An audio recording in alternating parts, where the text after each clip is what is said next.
अरहं सम्मा सम्बुद्धो भगवान् बुद्ध भगवन्तं अभिवादे स्वाखातो भगवता धम्मो धम्मं नमामि सुपटिपन्नो भगवतो सावकसंघो संघं नमामि नमो तस्स भगवतो अरहतो सम्मा सम्बुद्धस्स नमो तस्स भगवतो अरहतो सम्मा सम्बुद्धस्स नमो तस्स भगवतो अरहतो सम्मा सम्बुद्धस्स बुद्धं शरणं गच्छामि धम्मं शरणं गच्छामि संघं शरणं गच्छामि द्वितीयंपि बुद्धं शरणं गच्छामि द्वितीयंपि धम्मं शरणं गच्छामि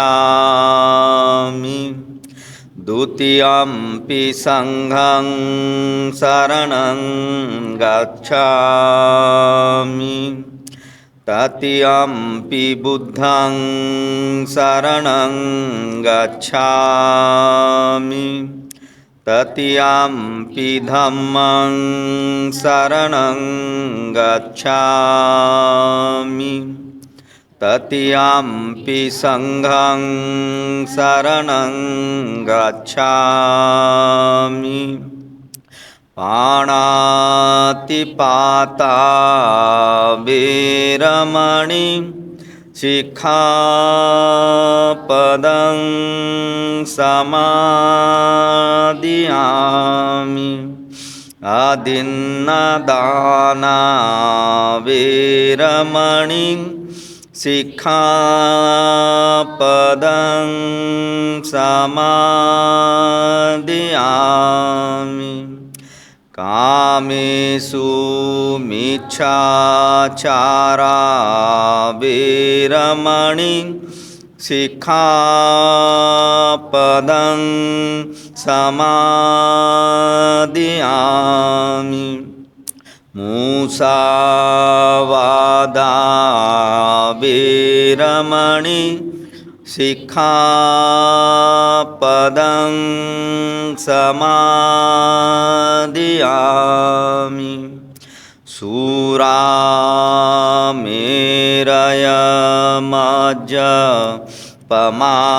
शूरामेरयमज्जपमादठाना वीरमणि शिक्षापदं समादियामि साधु साधु साधु बुद्धं नमामि धम्मं नमामि संघं नमामि सुखो बुद्धानमुपादो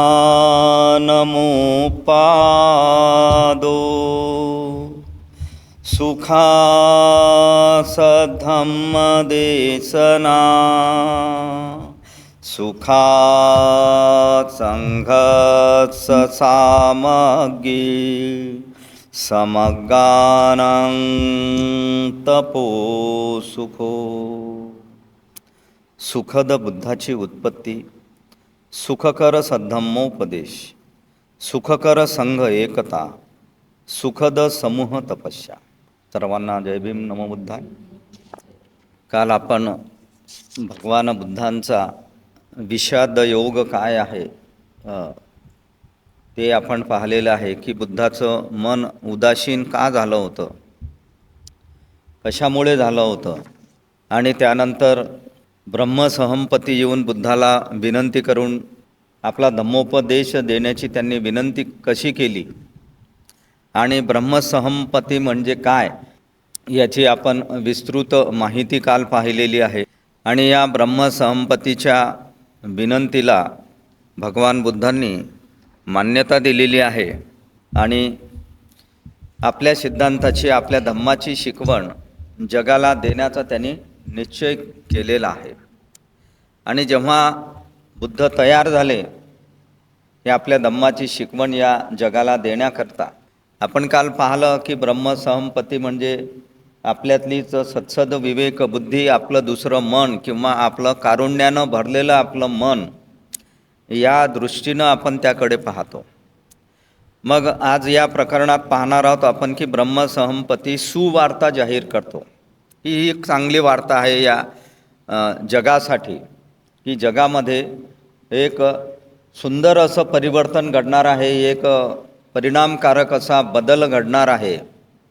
मानवाला दुःखातून मुक्त होण्याचा मार्ग मिळालेला आहे. अशा प्रकारची सुवार्ता हा ब्रह्मसहमपती जाहीर करत आहे जगामध्ये.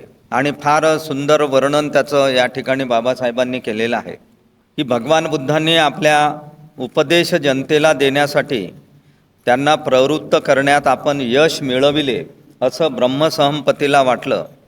आणि हाच विचार मनात येऊन ब्रह्मसहमपतीला अतिशय आनंद झाला आणि त्याने भगवान बुद्धांना वंदन केले आणि त्यांना प्रदक्षिणा घातली आणि त्यांच्याकडे एकदा वळून पाहून तो निघून गेला. असं ब्रह्मपतीची ही विनंती बुद्धांना मान्य केल्यानंतर ब्रह्मसहमपतीला अतिशय आनंद झाला. बुद्धाला त्याने वंदन केलं, प्रदक्षिणा घातली म्हणजे बुद्धाला भोवती एक चक्कर मारणे, आणि त्यांच्याकडे वळून पाहिलं बुद्धाकडे आणि तो निघून गेला. तो परत त्याचा काम नाही आता ब्रह्मसहमपतीचा. आता योग्य मार्ग, बुद्धाचं जे डिसिजन आहे, निश्चय आहे की नाही मी धम्म सांगितलाच पाहिजे, तर याच्यासाठी बुद्ध तयार झालेले आहेत.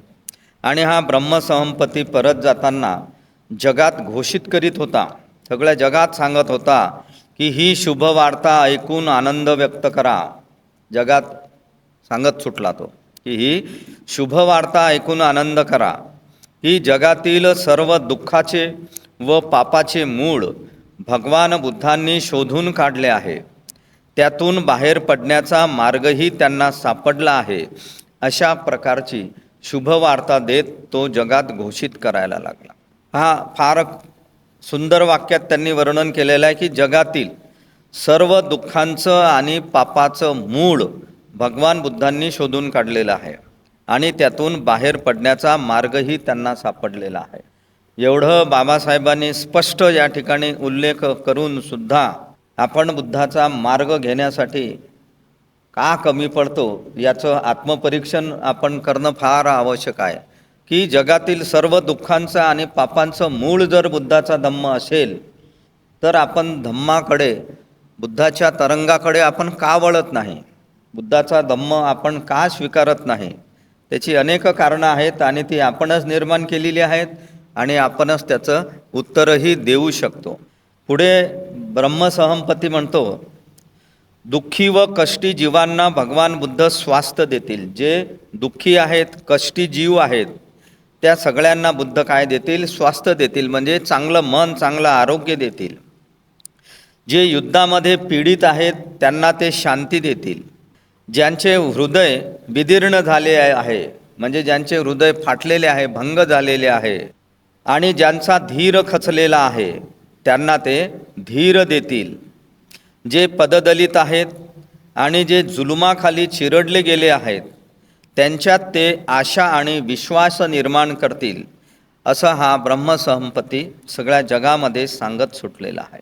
पुढे तो म्हणतो की जगातील दुःखग्रस्तांनो, की जे दुःखानं ग्रस्त झालेले आहेत, जीवन जगण्यासाठी झगडणाऱ्यांनो, जे आपलं जीवन जगण्यासाठी झगडत आहेत, संघर्ष करत आहेत, आणि न्यायासाठी तळमळणाऱ्या जीवांनो, आणि न्याय मिळवण्यासाठी तळमळणारे जे जीव आहेत, दुःखित पीडित आहेत, जीवन जगण्याची धडपड करणारे आहेत, या शुभ वार्तेने आनंदित व्हा, असा तो ब्रह्मसहमपती सांगत आहे. पुढे तो म्हणतो, जखमी झालेल्यांनो, की ज्यांना मनाचं खूप मोठं दुःख झालेलं आहे, आपल्या जखमा बऱ्या झाल्याच असे समजा. जखमी झालेल्यांनो, आपल्या जखमा बऱ्या झाल्याच असे समजा. भुकेलेल्यांनो, आता पोटभर खा. जे भुकेले असतील त्यांनी आता पोटभर खावं. ज्यांच्या जखमा असतील त्यांच्या जखमा बऱ्या झाल्याच असं समजा. थकलेले जे आहेत, थकलेल्यांनो, आता विश्रांती मिळालीच असे समजा. तृषार्तांनो, म्हणजे तहानलेल्यांनो, आपली तहान भागवून घ्या. अंधारात चाचपडणारांनो, आता प्रकाश प्राप्त करून घ्या. निरुत्साह जन हो, आता हर्षभरित व्हा. ह्या जे सगळी परिस्थिती आहे, सगळी व्यथा आहे या जगाची, की या जगामध्ये दुःखी, कष्टी, जीवनासाठी झडपडणारे, न्यायासाठी झगडणारे, भुकेलेले आहेत, थकलेले आहेत, तहानलेले आहेत, अंधारात पडलेले आहेत, म्हणजे अज्ञानामध्ये पडलेले आहेत, जे जीवन जगण्याला निरुत्साही झालेले आहेत, अशा जनांनो आता हर्षभरित व्हा, आनंद व्यक्त करा, कारण बुद्ध आता आपल्याला मार्ग सांगणार आहेत. भगवान बुद्धांच्या सिद्धांतात अशी उत्कट प्रेरणा आहे. भगवान बुद्धाचे जे सिद्धांत आहेत त्याला आपण धम्माची शिकवण म्हणतो. यामध्ये एवढी उत्कट प्रेरणा आहे की जे परित्यक्त अथवा अनाथ आहे, जे परित्यक्त आहेत म्हणजे त्याग केलेले आहेत, सोडून दिलेले आहेत, बेवारस आहेत, आणि जे अनाथ आहेत की ज्यांना कोणताही आश्रय नाही आहेत, त्यांना आपले करण्याची उत्कट इच्छा निर्माण होते.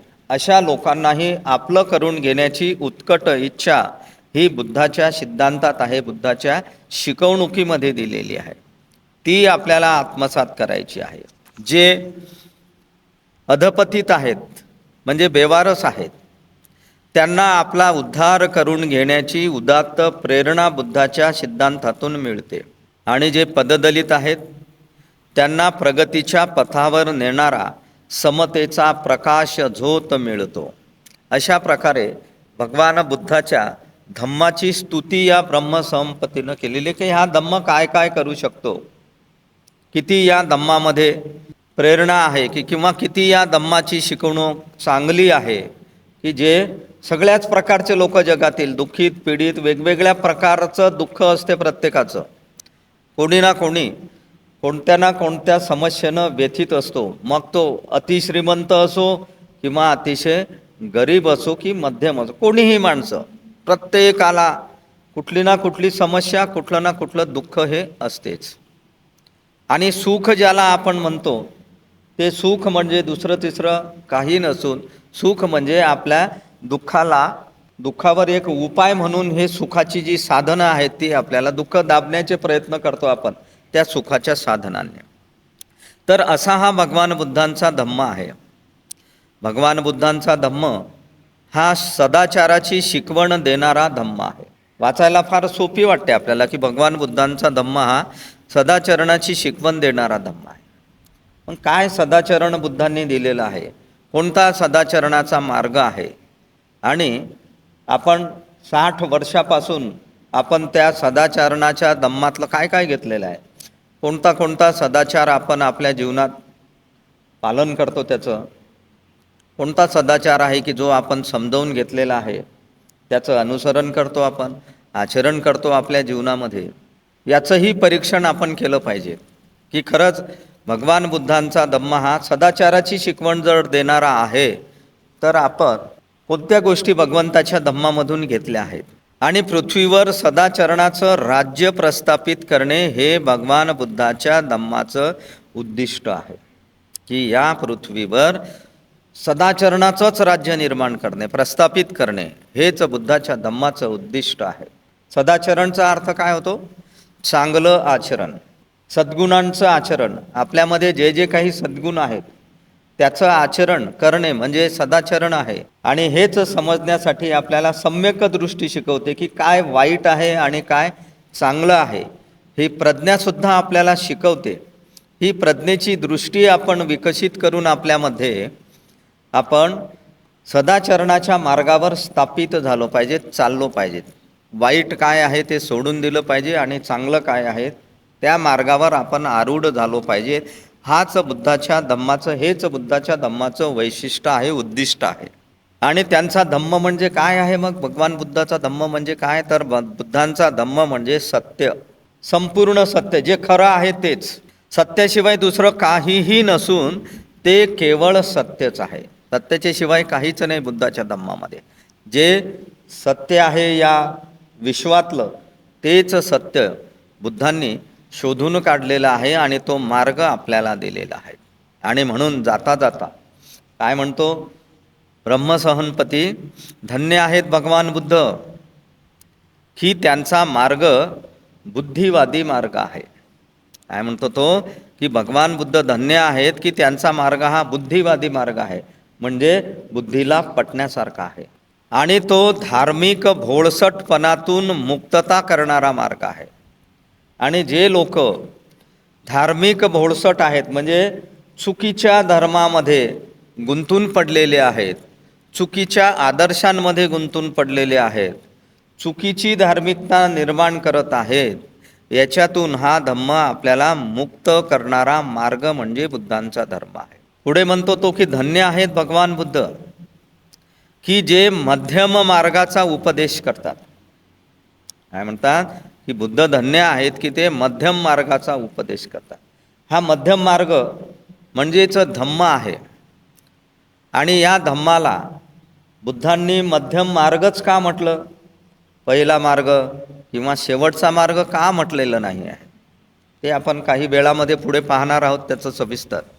धन्य आहेत भगवान बुद्ध की जे सद्धम्मच शिकवतात. बुद्ध धन्य आहेत की जे फक्त सद्धम्म शिकवितात. धम्माच्या बाबतीत बाबासाहेबांनी फार स्पष्टीकरण बुद्धाच्या तत्वाचं केलेलं आहे. ते प्रकरण आहे पुढे. धम्म म्हणजे काय, अधम्म म्हणजे काय आणि सद्धम्म म्हणजे काय, तिन्ही गोष्टीमध्ये फरक आहे. धम्म, अधम्म आणि सद्धम्म या तिन्ही गोष्टीमुळे मध्ये फरक आहे. आणि नेमका त्याच्यातले भगवान बुद्धांनी काय शिकवलेलं आहे? सद्धम्म आपल्याला शिकवलेलं आहे.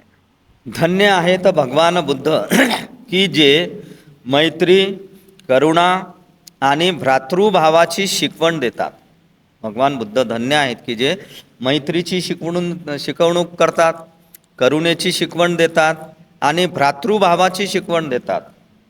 भ्रातृभाव म्हणजे आई मुलाचं जसं नातं असते, वडील मुलाचं नातं असते, तशा प्रकारची वात्सल्यता, तशा प्रकारची करुणा, तशा प्रकारचं प्रेम निर्माण करण्याची शिकवण देतात की जी माणसाला आपल्या बांधवांची बंधमुक्तता करण्यास सहाय्यभूत होते. ते अशी शिकवण देतात मैत्रीची, करुणेची आणि भ्रातृभावाची की जी माणसाला आपल्या बांधवांची बंधमुक्तता, की ज्या बंधनात आपले बांधव बंदिस्त झालेले आहेत, कोणतं बंधन? वाईट विचाराचं, वाईट वर्तणुकीचं, अधम्माचं आपण त्याला म्हणूया, अशा बंधनातून मुक्त करण्यास ते मदत करतात, सहाय्यभूत होते. अशा प्रकारे ही शुभवार्ता संपूर्ण जगामध्ये घोषणा करत ब्रह्मसहमपती निघून गेलेला आहे. इथे ही जी शुभवार्ता आहे, ही शुभवार्ता म्हणजे नेमकं काय आहे?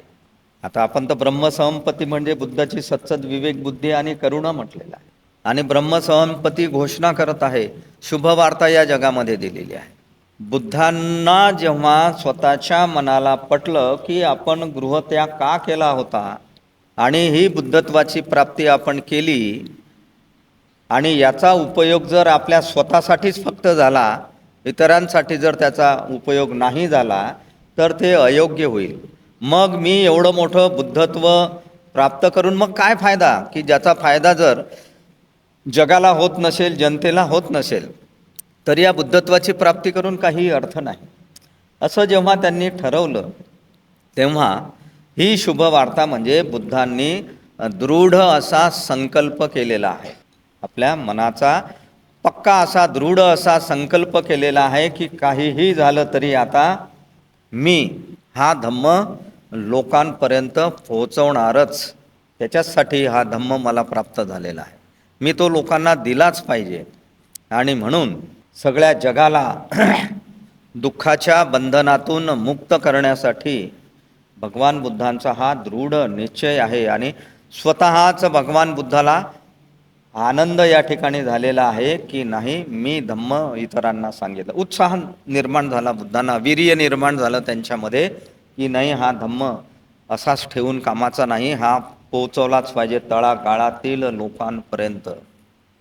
आणि तो धम्म आज 2550 वर्षाच्या नंतर आज आपल्यापर्यंत येऊन पोचलेला आहे. आपल्या प्रतिष्ठानच्या विहारात येऊन हा धम्म पोचलेला आहे. म्हणजे ह्या धम्माची जी महती आहे, या महतीची आपण कल्पना करू शकतो की कशा प्रकारचा हा धम्म असेल. तर अशा प्रकारे ही सुवार्ता संपूर्ण जगभरात पसरली आणि भगवान बुद्धाने निश्चय केला, संकल्प केला की आता धम्माचा प्रचार आणि प्रसार करायला बुद्ध तयार झालेले आहेत, रेडी झालेले आहेत. आणि सतत वयाच्या 80व्या वर्षापर्यंत बुद्धाला थांबले नाहीत ते कुठे. धम्माचा प्रसार आणि प्रचार करण्यातच ते गुंतून गेले. बुद्धत्वाची प्राप्ती कोणत्या वयाच्या कोणत्या वर्षी झाली होती त्यांना?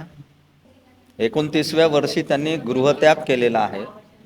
आणि 36व्या वर्षी म्हणजे 6 वर्षाच्या नंतर त्यांना बुद्धत्वाची प्राप्ती झालेली आहे. आणि तिथून वयाच्या 80 वर्षापर्यंत म्हणजे 45 वर्ष बुद्ध सतत चालत राहिले आपला धम्म सांगण्यासाठी. आणि या 45 वर्षात कितीतरी वर्षावास बुद्धांनी केलेले आहेत. त्या बुद्धाच्या वर्षावासाची परंपरा आजही भिक्खू संघामध्ये सुद्धा आहे आणि आपल्या उपासक उपासिकांमध्ये सुद्धा आहे. म्हणून वर्षातून एकदा आपल्या जीवनातले 3 महिने आणि त्या 3 महिन्यातले दररोज फक्त 1 तास आपण धम्मासाठी दिला पाहिजे, अशी अपेक्षा या वर्षावासातून आपण करत आहोत. आणि काही अंश तरी आपण बुद्धाचा धम्म समजून आणि शिकून घेतला पाहिजे. आणि हा धम्म प्रत्येकापर्यंत पोहोचला पाहिजे. म्हणून भगवान बुद्धांनी आपल्या धम्मामध्ये धम्मदीक्षेचे 2 प्रकार सांगितलेले आहेत. 2 प्रकारची धम्मदीक्षा त्यांनी दिलेली आहे. आणि सोपी आहे. एक धम्मदीक्षा म्हणजे भिक्षूची आणि दुसरी म्हणजे उपासकाची. उपासकाची सुद्धा दीक्षा होत असते. आपण दीक्षा घेतलेली आहे की नाही माहीत नाही आपल्याला. आपल्या पूर्वजांनी घेतली, बाबासाहेबांनी त्यांना दिली. आपण आपल्या पूर्वज बौद्ध झाले म्हणून आपण बौद्ध आहोत. आणि आपण अशी प्रत्यक्ष दीक्षा घेतली का बौद्ध धम्माची? नाही, ती घेतली पाहिजे. त्याचं कारण असं आहे की ती घेतल्याशिवाय आपल्या मनात आपण संकल्प करू शकणार नाही की मी बुद्ध आहे. असं स्वतःला समजलं पाहिजेत ना की मी बौद्ध आहे, मी बुद्धाचा अनुयायी आहे. असं तुमच्या मनाला जर तुम्ही पटवून सांगितलं तरच तुमचं मन बुद्धाची शिकवण ग्रहण करण्यासाठी तयार होईल. नाहीतर हा सगळा देखावा आहे. नावानं बौद्ध आहोत, वडिलोपार्जित आपण बौद्ध झालो आणि बस बुद्ध आपले आदर्श आहेत, बाबासाहेब आदर्श आहेत, तसं नसते हे. त्यासाठी बुद्धांच्या परंपरेमध्ये धम्मदीक्षेचे 2 प्रकार काय सांगितलेले आहेत पहा. भगवान बुद्धांच्या धम्मदीक्षेच्या योजनेत धम्मदीक्षेला 2 अर्थ आहेत. ज्याला संघ म्हटले जाते, त्या भिक्खू वर्गाचा सभासद होणे हा धम्मदीक्षेचा एक अर्थ आहे. की ज्याला संघाची दीक्षा दिली जाते. म्हणजे गृहत्याग करून, प्रव्रज्या धारण करून, चिवर घालून आपलं सर्व संसारिक जीवन सोडून भिक्षू बनणे आणि संघामध्ये बुद्धाच्या सामील होणे, ही एक धम्मदीक्षेचा प्रकार आहे. आणि भगवान बुद्धांच्या धम्माचा सामान्य अनुयायी किंवा त्याला उपासक म्हणतो आपण, म्हणजे आपण आलो त्याच्यामध्ये. सामान्य अनुयायी किंवा उपासक म्हणून गृहस्थाने धम्मदीक्षा घेणे हा दुसरा अर्थ होय. गृहस्थानं धम्मदीक्षा घेणं हा दुसरा अर्थ होय. भगवान बुद्धांनी 2 प्रकारे दीक्षा दिलेली आहे. आपल्या धम्मप्रचारामध्ये 45 वर्षामध्ये बुद्धांनी ज्याला भिक्षू व्हायचं असेल त्याला भिक्षू बनवलं आणि ज्याला उपासक म्हणून, आता कित्येक व्यक्ती आहेत बुद्धांना म्हणाले की मी तुमचा आजीवन उपासक बनून राहतो, आणि बुद्धांनी त्यांना ती दीक्षा दिलेली आहे, मान्य केलेलं आहे, स्वीकारलेलं आहे त्याला उपासक म्हणून. ठीक आहे. उपासक म्हणून स्वीकारणे म्हणजे काय होते?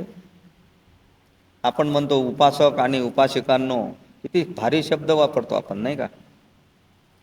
कोणाला उपासक म्हणतात, कोणाला उपासिका म्हणतात, हे काही माहीत नसताना आपण उपासक उपासिका हा शब्द.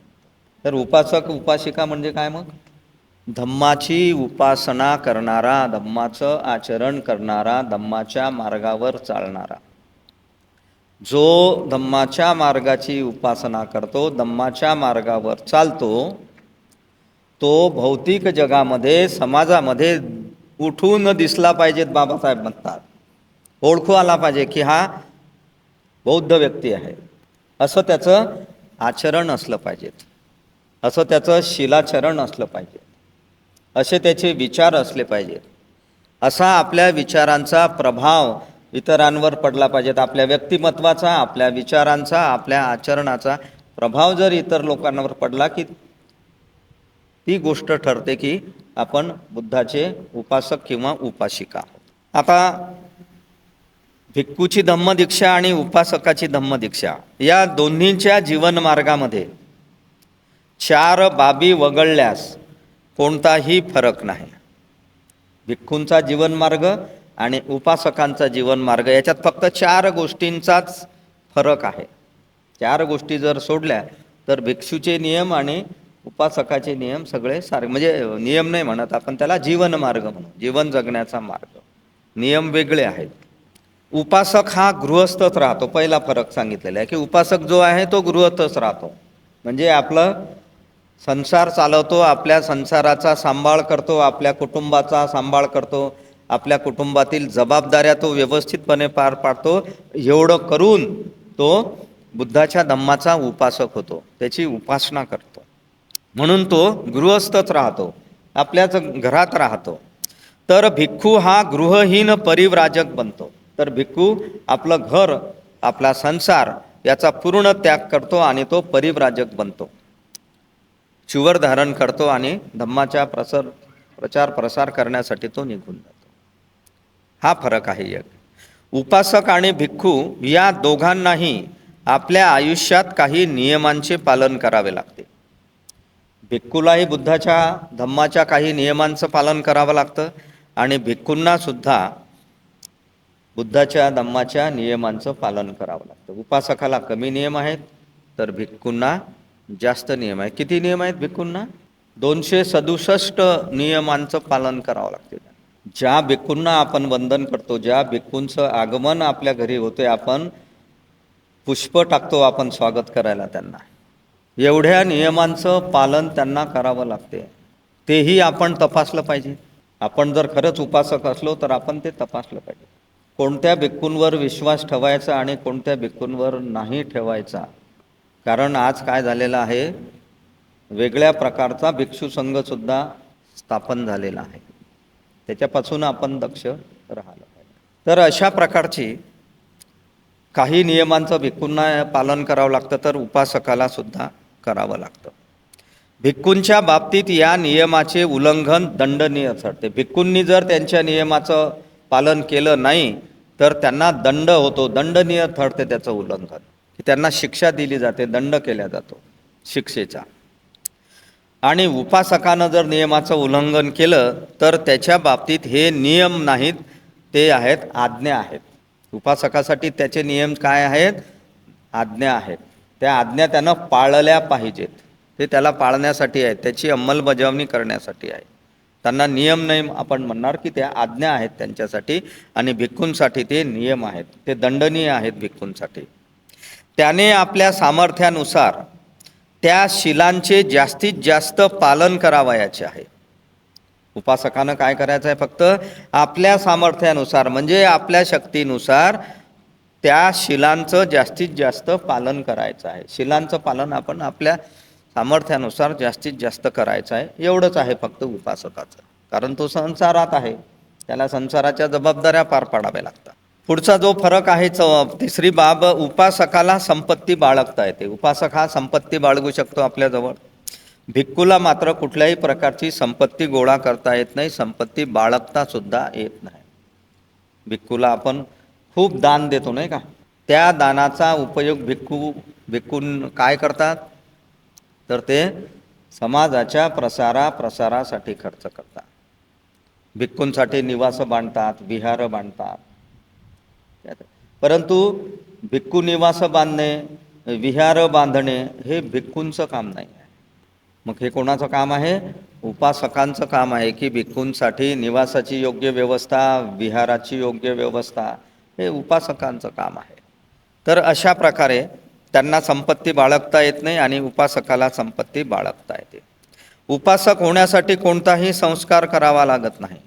उपासक होण्यासाठी कोणताही प्रक्रिया करावी लागत नाही, कोणताही संस्कार नाही की बा 5 लोक जेव घाला लागतात किंवा 5 बनतेजी जाणं लागतात, असं काहीही करावं लागत नाही. मात्र भिक्खू होण्यासाठी उपसंपदा नावाचा संस्कार विधी करावा लागतो, बुद्धाच्या धम्मात जो सांगितलेला आहे तो. भिक्खू होण्यासाठी उपसंपदा नावाचा विधी संस्कार करावा लागतो. आता हा थोडक्यात आपण पाहूया की हा उपसंपदा नावाचा विधी संस्कार विधी कसा असतो. एखाद्या व्यक्तीला जर भिक्षू बनायचं असेल तर पहिली अट आहे की त्याला घरच्या लोकांची परवानगी असली पाहिजे. सगळ्यात महत्त्वाची गोष्ट. गृहत्याग करून राहिला ना तो. बुद्धांनी परवानगी घेतली होती की नाही यशोधरेची, आपल्या आईवडिलांची. ही पहिली अट आहे की त्यानं आपल्या घरून परवानगी घेतली पाहिजे आणि नंतर तो एखाद्या भिक्खूंकडून, अनुभवी भिक्षूंकडून त्याला श्रामणेरची दीक्षा दिली जाते. नोकरीमध्ये कसं एकदम आपल्याला परमनंट करत नाही, कायमस्वरूपी प्रोबेशन पिरियड असतो 2 वर्षाचा, तसा भिक्खू होण्यासाठीचा हा प्रोबेशन पिरियड आहे, श्रामणेर. आधी त्याला फक्त श्रामणेर म्हणजे तात्पुरता भिक्खू.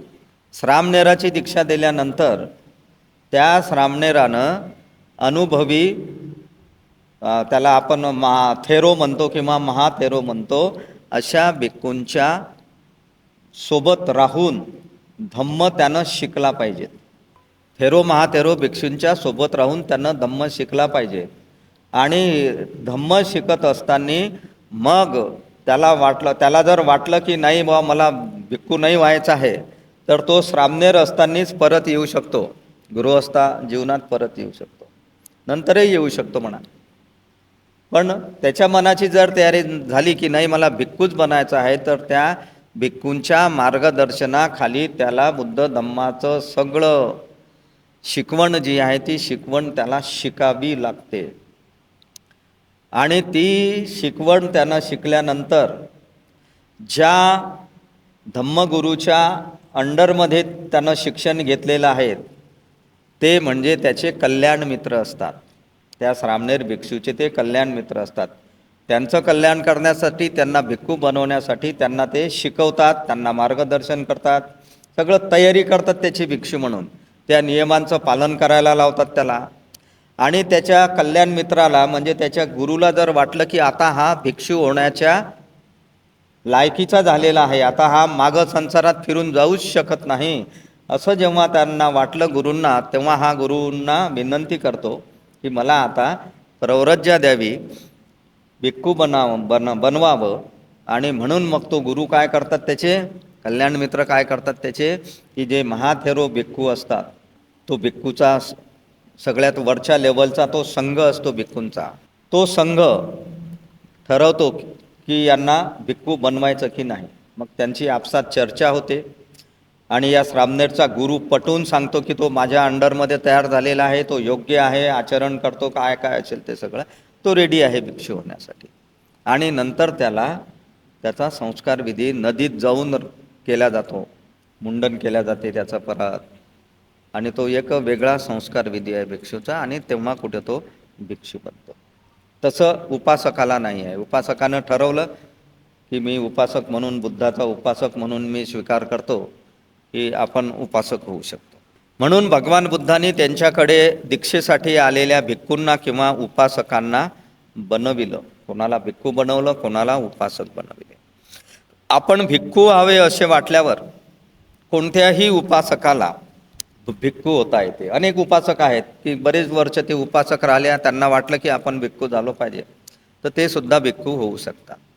जर भिक्खूने आपल्या मुख्य व्रताचा भंग केला किंवा भिक्खू संघाचे सभासद्व सोडून देण्याची त्याची इच्छा असली तर तो भिक्खू राहत नसे, तर त्याला चिवरही उतरवण्याचं स्वातंत्र्य त्या भिक्खूला असते. आता पुढील पाठामध्ये ज्यांची ज्यांची नावं आली आहेत, फक्त त्याच लोकांना भगवान बुद्धांनी दीक्षा दिली असे समजू नये. भगवान बुद्धांनी खूप लोकांना दीक्षा दिलेली आहे. मग आपल्याला वाटत असेल की मग काही लोकांच्याच दीक्षेची माहिती या ग्रंथामध्ये दिलेली आहे, तर ती कशामुळे दिलेली आहे की भगवान बुद्धांनी आपल्या धम्मामध्ये दीक्षा देताना, भिक्खू बनवताना किंवा भिक्खुनी बनवताना, उपासक किंवा उपासिका बनवताना बुद्धांनी कोणताही भेद पाळलेला नाही. स्त्री पुरुष भेद पाळलेला नाही बुद्धांनी, आणि जातीभेदसुद्धा मानलेला, कारण त्यावेळेस तर वर्णव्यवस्था होती ना. या वर्णव्यवस्थेला विरोध करून, त्या वर्णव्यवस्थेचा विरोध स्वीकारून भगवान बुद्धांनी ती पूर्ण वर्णव्यवस्था, चातुर्वर्ण व्यवस्था, ब्राह्मण क्षत्रिय वैश्य शूद्र, ही कोसळून टाकली ना बुद्धांनी. ही याच्यासाठी कोसळून टाकलेली आहे. बुद्धांचा धम्म समानता शिकवतो, सदाचार शिकवतो. आणि म्हणून याच्यात जे जे काही उदाहरणं दिलेली आहेत त्या वेगवेगळ्या स्त्रियांची, वेगवेगळ्या पुरुषांची, वेगवेगळ्या जातीतल्या लोकांना दीक्षा दिल्याचं ते वर्णन या ठिकाणी नमूद केलेलं आहे. की बुद्ध स्त्री पुरुष भेद मानणारे नव्हते आणि जातीभेद मानणारे सगळ्याच लोकांना बुद्धांनी आपल्या धम्मात प्रवेश दिलेला आहे. जी निवडक उदाहरणे दिली आहेत ती आपल्या धम्माची शिकवण देण्याच्या किंवा आपल्या भिक्खू संघात प्रवेश देण्याच्या बाबतीत बुद्धांनी कोणत्याही प्रकारे स्त्री पुरुष भेद किंवा जातीभेद मानला नाही, हे दाखवण्यासाठीच पुढच्या पाठामध्ये धम्मदीक्षा वेगवेगळ्या लोकांना कशा प्रकारे दिली याची काही उदाहरणं आहेत. तर अशा प्रकारे पहिला भाग आपला दुसऱ्या खंडातला संपलेला आहे.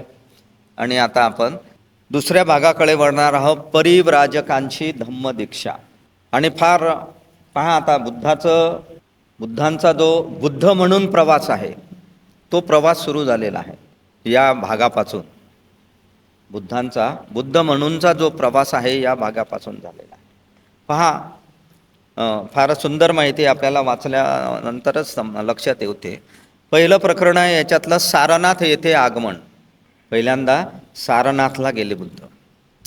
आपल्या धम्माचा उपदेश करण्याचे ठरविल्यानंतर बुद्धाने स्वतःलाच विचारले, काय आपल्या धम्माचा उपदेश करण्याचं ठरवल्यानंतर बुद्धांनी स्वतःलाच विचारलं की सर्वप्रथम मी माझ्या धम्माचा उपदेश कुणाला देऊ. किंवा धम्म तर तयार आहे आपल्याला, परंतु पहिल्यांदा धम्माचा उपदेश मी कुणाला देऊ, स्वतःलाच विचारलं. लगेच त्यांना आपल्या गुरुची आठवण आली, आलार कालामची. आणि बुद्धाच्या मते आलार कालाम हा विद्वान होते, शहाणा माणूस होता, बुद्धिमान व्यक्ती होता आणि बराच शुद्धाचरणी होता. आलार कालाम नावाचे ऋषी विद्वान होते, शहाणे होते, बुद्धिमान होते आणि शुद्धाचरणी, शुद्ध आचरण करणारे होते. म्हणून बुद्धांनी ठरवलं की असं करतो की मी पहिल्यांदा त्यांना धम्मोपदेश दिला तर मी त्यांनाच धम्माचा उपदेश पहिल्यांदा दिला पाहिजे. परंतु जेव्हा त्यांनी आलार कालामाची चौकशी केली तेव्हा त्यांना समजलं की आलार कालाम यांचा मृत्यू झालेला आहे. मग आता कोणाला द्यायची मग उपदेश आपण, तर मग दुसऱ्या गुरुची आठवण आली. मग त्याने उद्दक रामपुत्ताला आपला धम्मोपदेश देण्याचा विचार केला बुद्धांनी, की आपण उद्दक रामपुत्ताजवळही आपण शिकलो, आलार कालाम जवळ शिकलो, त्यांनाच आपण आधी सांगायचं. परंतु उद्दक रामपुत्ताचा सुद्धा मृत्यू झालेला आहे असं बुद्धांना समजलं. मग त्यांना आठवण झाली की त्यानंतर त्याने आपल्या जुन्या 5 सोबत्यांचा विचार केला की ज्यांच्या सोबत सिद्धार्थ गौतमाने 6 वर्ष तपश्चर्या केली होती, आत्मक्लेशाची तपश्चर्या होती ती 6 वर्ष, आणि त्यांना सोडून दिलं होतं त्याने. त्या 5 सोबत्यांचा विचार केला. निरंजना नदीच्या काठी त्याने उग्र तपश्चर्या चालविली असताना ते त्याच्यासोबत होते, ते 5 जण. आणि त्याने तपश्चर्येचा त्याग केल्यामुळे, म्हणजे सिद्धार्थ गौतमांनी तपश्चर्येचा त्याग केल्यामुळे रागावून ते सिद्धार्थ गौतमाला सोडून निघून गेले होते. रागावले होते ते की बाबा तपश्चर्येचा मार्ग सोडून दिला आणि त्याला सोडून गेले मग ते पाचही जण. म्हणून बुद्ध स्वतःचीच म्हणाले की त्यांनी माझ्यासाठी पुष्कळच केले. त्यांनी माझी सेवा केली त्या 5 जणांनी आणि त्यांनी माझी पुष्कळ काळजी घेतली 6 वर्ष. मग मी त्यांनाच माझ्या धम्माचा प्रथम उपदेश दिला तर काय हरकत आहे. म्हणून माझ्या धम्माचा पहिला उपदेश त्यांनाच दिला तर काय हरकत आहे. आणि लगेच बुद्धांनी काय केलं, त्यांचा ठाव ठिकाण्याची चौकशी केली आणि तेव्हा त्यांना समजलं की ते 5 परिव्राजक जे आहेत त्यांचे जुने सोबती आहेत ते सारनाथच्या इतिपतनच्या मृगदाय वनात राहत आहे अशी माहिती बुद्धांना. मृगदाय वनात, मोरांच्या वनामध्ये ते 5 परिव्राजक राहत आहेत. तेव्हा ते त्यांच्या शोध घेण्यासाठी तिकडे सारनाथला जायला निघाले. आणि त्या 5 जणांनी जेव्हा बुद्ध येत असल्याचे पाहिले, बुद्ध त्यांचा शोध घेत गेले आणि त्या 5 जणांना दुरूनच दिसले की ओळखले त्यांनी की आपल्यासोबत तपश्चर्येला होते ते सिद्धार्थ गौतम आपल्याकडे येत आहेत.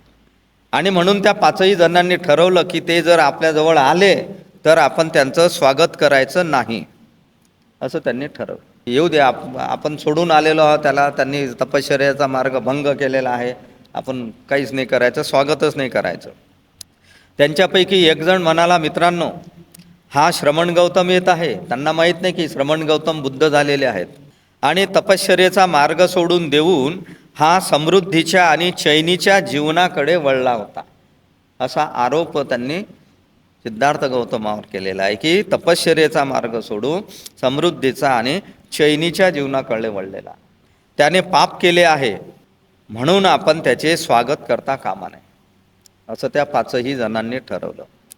त्याला मान सन्मान देण्यासाठी उभं राहता कामा नये किंवा त्याचे भिक्षापात्र किंवा चिवर आपण आपल्या हाती घेता कामा नये.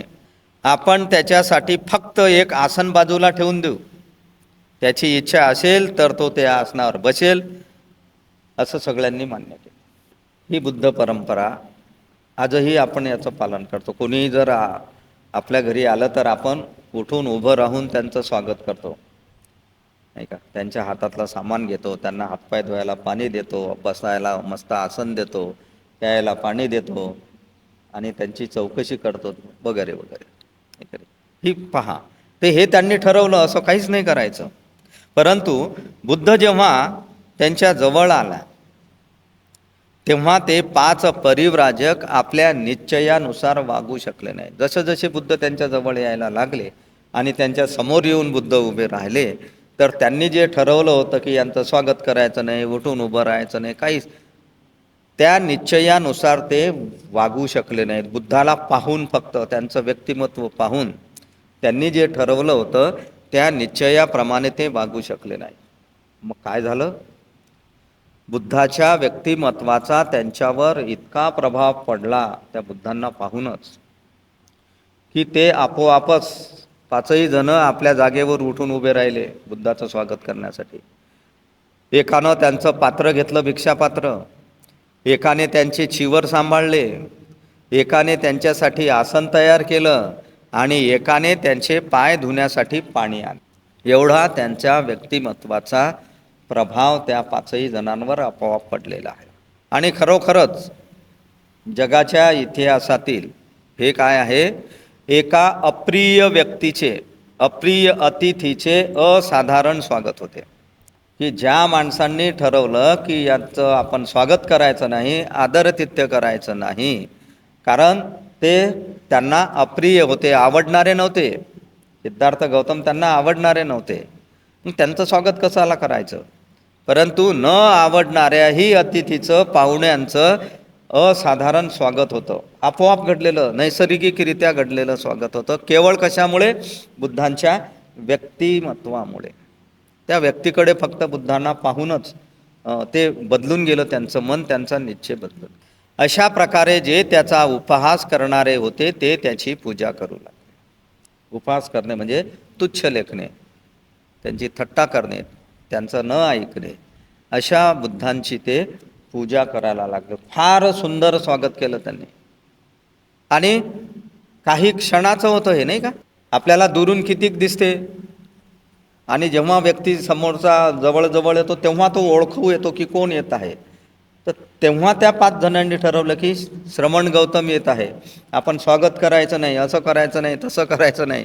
आणि प्रत्यक्ष बुद्ध त्यांच्या समोर येऊन उभे राहिल्यानंतर ते सगळं निश्चय त्यांचा बदलून गेला, मतपरिवर्तन झालं आणि अप्रतिम असाधारण असं स्वागत बुद्धाचं केलं आणि त्याची ते पूजा करू लागले. अशा प्रकारे बुद्ध आपल्या विचारात विजयी या ठिकाणी झाले. कलाम यांचा मृत्यू झाला आणि उद्धक रामपुत्ताचाही मृत्यू झाला. तर हे जे 5 लोक आहेत, जरी ते आपल्याला रागानं सोडून गेले असतील तरी पण आपण त्यांनाच पहिल्यांदा धम्माचा उपदेश द्यावा हा विचार घेऊन बुद्ध त्यांच्यापर्यंत पोहोचले. आणि तिथं गेल्यावर बुद्धांच्या धम्मातलं पहिलं प्रवचन त्या 5 जणांना दिलेलं आहे. एवढा मोठा बुद्धांचा विशाल धम्म, त्या धम्माची सुरुवात कुठूनही करता येते. आणि ह्या विशाल धम्माची सुरुवात भगवान बुद्धांनी फक्त 5 त्यांनी लोक जमा केले का, गावात गेले का ते, किंवा राजाच्या दरबारात गेले, मी बुद्ध झालेला आहो आणि सगळे लोक जमा करा दरबारामध्ये आणि मी त्यांना धम्म शिकवतो. नाही, पहा बुद्धांची पद्धत कशी होती. फक्त 5 लोकांना बुद्धांचं पहिलं प्रवचन. दुसरा पाठ.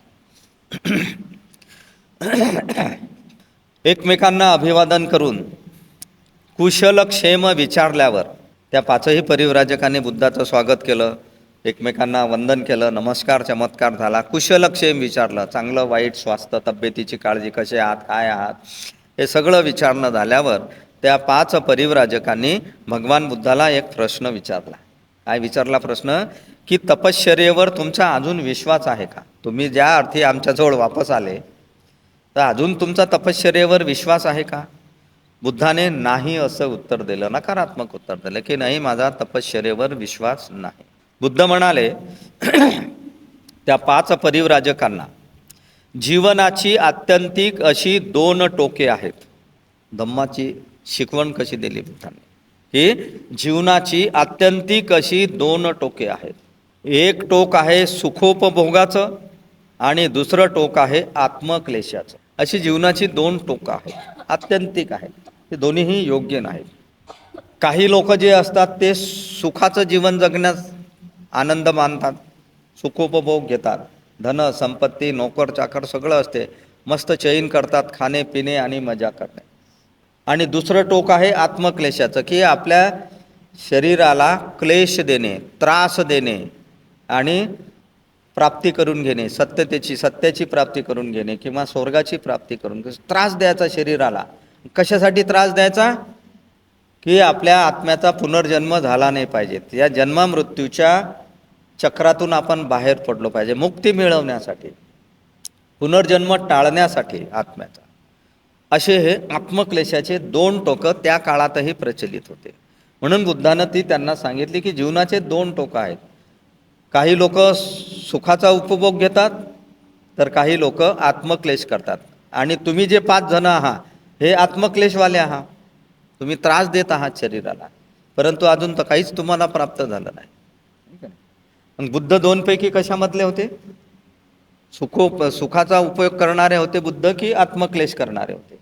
दोन्हीही नव्हते. ते सुखाचाही उपभोग घेणारे नव्हते आणि स्वतःला क्लेश देऊन आत्मक्लेश करणारे नव्हते. तर ते काय होते? मध्यम मार्ग. बुद्धाचा जो धम्म आहे तो धम्म म्हणजे काय आहे? मध्यम मार्ग आहे. तर एक टोक म्हणतो सुखोपभोगाचं की खा प्या आणि मजा करा, कारण उद्या आपण मरणारच आहोत, म्हणून खा प्या मजा करा. आणि दुसरा मार्ग जो आहे आत्मक्लेशाच्या, सर्व वासना मारून टाका, म्हणजे इच्छा सगळ्या मारून टाका, शरीराला त्रास द्या, कारण त्या पुनर्जन्माचं मूळ आहेत. इच्छा वासना ज्या आहेत ह्या पुन्हा जन्म घेण्याचं मूळ आहेत. म्हणून ह्या वासना नष्ट करण्यासाठी आत्मक्लेश करा. बुद्ध म्हणतात हे दोन्ही मार्ग माणसाला न शोभण्यासारखे आहेत. सुखाचा उपभोग करणे हाय माणसाला शोभण्याचा मार्ग नाही आणि आत्मक्लेश करणे हेही माणसाला शोभण्यासारखं नाही. म्हणून दोनही मार्ग, दोनही टोकं बुद्धांनी नाकारले त्या ठिकाणी. मग भगवान बुद्ध मध्यम मार्ग मानणारे होते. भगवान बुद्धाचा मार्ग काय होता? मध्यम मार्ग म्हणजे आपल्याला चांगला लक्षात आला आता, की जास्त सुखाच्या आहारी जाऊ नये आणि जास्त जीवाला त्रासही करून घेऊ नये, असं जीवन माणसानं जगलं पाहिजेत मध्यम मार्गाचं. करतो का आपण तसं? आपला कल कुठे आहे? सुखोपभोगाकडे. प्राण्यांमध्ये आणि आपल्यामध्ये काहीच फरक नाही, काहीच नाही. प्राणी काय असतात? झोपेतून उठतात आणि त्यांना पोट भरण्यासाठी ते फिरत राहतात जंगलात. पोट भरलं, कुठेतरी पाण्याचा साठा असेल तिथे जाऊन पाणी पितात, एखाद्या झाडाखाली बसून विश्रांती करतात, खाल्लेलं जे अन्न आहे ते परत आणतात आपल्या जबड्यामध्ये आणि त्याचं चर्वण करतात आणि पुन्हा भूक लागली की पुन्हा खातात. आपण दुसरं काय करतो? त्यांच्यापेक्षा वेगळं काही करतो का आपण? आपण उठतो तेच ते आपलं रोज. आज काय भाजी बनवायची, नाश्त्याला काय असलं पाहिजे, चहाला दूध नाही, काळा चहा चालत नाही. केवळ आपल्या जिभेचे चोचले पूर्ण करण्यासाठी आपली दिवसभर खटाटोप सुरू असते आणि ते चोचले पूर्ण करण्यासाठी पैसे कमावण्याची धडपड असते. पैसे कमावण्याची धडपड. उठला सकाळी की गेला कामावर, राबेल, कष्ट करेल, पैसा आला पाहिजे, आलेला पैसा खाण्यापिण्यात, मजा करण्यात, गाडी, कपडे, बंगला, गाडी, फिरणे इकडे तिकडे, बस. आणि तरी त्या पैशानं बरोबरी होत नसेल आपल्या कमाईतून, तर कर्ज काढून आपण त्या सुखोपभोगाचा आनंद घेण्याचे प्रयत्न करतो. त्या प्राणी जसे करतात तसंच आपलं, बस तेच मरेपर्यंत हे चक्र आपलं सुरू राहते. तेच ते सुरू आहे आपलं. जन्मही देतो मुलाबाळांना, त्यांचंही संगोपन करणे, त्यांनाही मग तोच कार्यक्रम त्यांच्याही जीवनामध्ये. मरेपर्यंत हे आपलं धावणं सुरू असतं जीवनासाठी. दररोज समस्या येतेच आपल्याला, भाजी काय करावी, स्वयंपाक काय करावा, बाहेर जेवायला जायचं, कंटाळा आला, काय जे असेल ते. म्हणजे आहे कशासाठी आपलं सगळं? खा प्या आणि मजा करण्यासाठी. आणि संपत्ती गोळा कशासाठी? ते आपल्या लेकरांचं कसं होईल आपण मेल्यावर. म्हणजे आपली काळजी नाही आपल्याला. आता आपण मेल्यानंतर आपल्या लेकरांचं वाईट दिवस त्यांच्यावर आले नाही पाहिजेत म्हणून त्यांच्यासाठी डोलारा निर्माण करून ठेवणे संपत्तीचा आणि दुःखाचं कारण आहे बुद्ध म्हणून. तो डोलारा एवढा मोठा उभा केला, खूप कष्ट घेतले आयुष्यभर, आणि आपल्या म्हातारपणात त्या डोलाऱ्याचं सुख घेण्यासाठी डॉक्टर म्हणतात की चालू नका, हे खाऊ नका, ते खाऊ नका, बंद करून टाकतात खाणं पिणं डॉक्टर. आणि आपला मुलगा जो असतो, सगळ्यांच्या बाबतीत नाही तर बरेचशी उदाहरणं आहेत का, मुलगा आपल्या म्हाताऱ्या आई वडिलांना काही विचारत नाही, कारण तोही गुलाम झालेला असतो, अधिपत्याखाली असतो ना आपल्या बायकोंच्या लेकराच्या. विसरून जातो बिचारा आई वडिलांना. हेच सगळ्यांच्या जीवनातलं चक्र सुरू असते, खा प्या सुखोपभोगासाठी. म्हणून म्हटलं मी की प्राण्यांमध्ये ना आपल्यामध्ये, ते त्यांचं काम करतात प्राणी, दुसरं काही करत नाही, आणि माणूस सुखापभोगाच्या कामाशिवाय दुसरं काही करत नाही, सगळ्या इच्छा प्राप्त करण्यासाठी. ठीक आहे. इंद्रिय सुख म्हणतात त्याला, की जे 5 इंद्रिय आहेत आपले, त्या पंचेंद्रियाच्या सुखासाठी केवळ आपलं पूर्ण जीवन आपण समर्पित केलेलं असते. त्याच्यासाठीच जन्म त्याच्यासाठी आहे का आपला? हा प्रश्न आपण विचारला. आपला जन्म आहे कशासाठी? हेच आपल्याला बुद्धांचा धम्म शिकवतो की आपला जन्म कशासाठी आहे. तर आपण इथपर्यंत थांबूया की बुद्ध मध्यम मार्ग मानणारे होते. पालीमध्ये त्याला मज्जिम पतिपद असं म्हणतात, मधला मार्ग, की जो मार्ग उपभोगाचाही मार्ग नाही आणि आत्मक्लेशाचा सुद्धा मार्ग. आता आपण निवडा, आता आपण तर आत्मक्लेशाचा मार्ग आपण करतो, आत्मक्लेश होतेच ना आपल्याला. सुखाचा उपभोग घेण्यासाठी माणूस आत्मक्लेश, स्वतःला त्रास देतो ना, ओव्हर टाईम ड्युट्या करतो, प्रमाणापेक्षा जास्त काम करतो, वाटेल ते काम करतो, नाही का. पैसा आला पाहिजेत आणि आपल्याला सुखी आपण जीवन जगलो पाहिजे. त्याच्यासाठी दोन्हीचे उपयोग करून आपलं जीवन असते. हे दोन्हीही बुद्धांनी मार्ग थांबवलेले आहेत. आणि मध्यम मार्ग काय आहे, त्या परिव्राजकांना त्यांनी काय सांगितलेलं आहे प्रवचनामध्ये आपल्या, ते आपण उद्याला पाहूया. नथी में शरणं अय्यं बुद्धो में शरणं वरं एतेन सच्चवज्जेन होतु मे जयमङ्गलम् नथी में शरणं अय्यं धम्मो में शरणं वरं एतेन सच्चवज्जेन होतु मे जयमङ्गलम् नथी में शरणं अय्यं संघो में शरणं वरं एतेन सच्चवज्जेन होतु मे जयमङ्गलम् नमो बुद्धाय नमो धम्माय नमो संघाय साधु साधु साधु। हे करुणा की ज्योति करुणा के दीपक करुणा के सागर हो तुम ओम मणिपद में हूँ ओम मणिपद में हूँ ओम मणिपद में हूँ। हे करुणा की ज्योति करुणा के दीपक करुणा के सागर हो तुम ओम मणिपद में हूँ ओम मणिपद में हूँ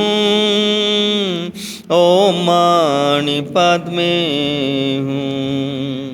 हे करुणा की ज्योति करुणा के दीपक करुणा के सागर हो तुम